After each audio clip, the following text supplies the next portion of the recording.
ठिकाणी आहे, गोळेगाव या ठिकाणी आपण कांद्याच्या प्लॉटची पाहणी चालू आहे. प्रॉपरली कांद्याच्या प्लॉटला नेमकं दादांनी काय सोडलेलं आहे, दादांचं नाव काय आणि त्यांनी नेमकं काय काय 60 दिवसामध्ये आय थिंक 70 दिवस झालेले आहे 70 कांद्याला. दिवस. 70 दिवसामध्ये दादांनी नेमकं काय काय सोडलेलं आहे आपण दादांकडनं जाणून घेऊया. दादा नमस्कार. नमस्कार. आपलं नाव काय? माझे नाव आदेश रामदाई डोके, गाव कुमशेत. हा आपला प्लॉट आहे. आज 70 दिवसात झालेला आहे. बरं. मी 70 दिवसात त्रिशक्ती हा. हनुमानाची सोडले. बरं. त्यांनी चांगली काळोखी बिळोखी येते. हा. चांगले त्रिशक्ती. बर बर. पोगाडा पण चांगला होता त्यांनी. बर बर बर. या ठिकाणी तुम्ही बघू शकतात की दादांनी त्रिशक्ती या प्लॉटला दिलेलं होतं. तर त्रिशक्तीमुळे दादांना नेमकं काय काय रिझल्ट आलेले आहे, तर ग्रेनरी वगैरे छान झालेली आहे दादांच्या प्लॉटची. त्यानंतर पोगर जी आहे म्हणजे जी कांद्याची ज्याला आपण मान म्हणतो, कांद्याची मान ही चांगली होणं गरजेचं असतं, कारण त्याच्यावरतीच कांदा हा खाली किती पोचला जातो आणि कांद्याचं वजन कसं भरतं ते हे सगळं काही त्याच्यावरती डिपेंड असतं. तर रासायनिक खताद्वारे दादांनी ह्युमिनोजी याचा वापर केलेला आहे.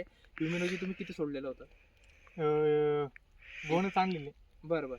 एकरी म्हणजे त्याचं 25 किलोचं 25 किलोचं. बरं बरं. 25 किलोची ह्युमिनोजीची गोणी दादांनी या प्लॉटला सोडलेली होती. 1 किलो क्षेत्र आहे ना. बरं बरं. एक हा, एकर. 1 एकर. बरं बरं. तुम्ही हे सगळं काही कोणाकडनं घेतलेलं होतं? कृष्णा डोके. कृष्णा डोके, समृद्धी फर्टिलायझर. समृद्धी बरं. फर्टिलायझर. गोळेगावमध्ये समृद्धी फर्टिलायझर इथून दादांनी सगळं काही आणलेलं होतं. त्रिशक्तीचा तुम्हाला या ठिकाणी रिझल्ट शेतकरी मित्रांनो दिसतच आहे. आणि आता पुढची जी फवारणी आहे, आता 70 दिवसाचा हा प्लॉट आहे. 70 दिवसानंतर आपण यांना स्पीड हे आपलं भाग्यश्रीचं प्रोडक्ट देणार आहे. तर स्पीड नेमकं काय काय असं करतं दादा की कांद्याच्या पातीची अनावश्यक वाढ थांबवतं आणि कांद्याच्या पात्याचा रस, पोगरचा रस हा पूर्णपणे कांद्यामध्ये उतरवतो. बरोबर. म्हणजे जी गाठ जी बनलेली असते ना त्याला ते फुगवण्याचं काम करतं, कांद्याचं वजन धरायचं काम करतं. तर ते आपण तुम्हाला या ठिकाणी आता पुढची जी फवारणी आहे 60-70 दिवसानंतरची ती आपण या ठिकाणी फवारणी देणार आहे. तर प्रामुख्याने जर कधी विचारायला गेलं तर तुम्हाला रिझल्ट कसा आहे त्रिशक्ती आणि ह्युमिनोजीचा? चांगलं आहे. तसं ना ते वापरलंच पाहिजे. त्रिशक्तीने ना असं म्हणजे काळोखी धरून राहते आणि पोगाडा पण होत चांगला. बरं बरं. काळोखी चांगली धरून राहते कांद्याच्या पातीची आणि पोगर चांगली होते.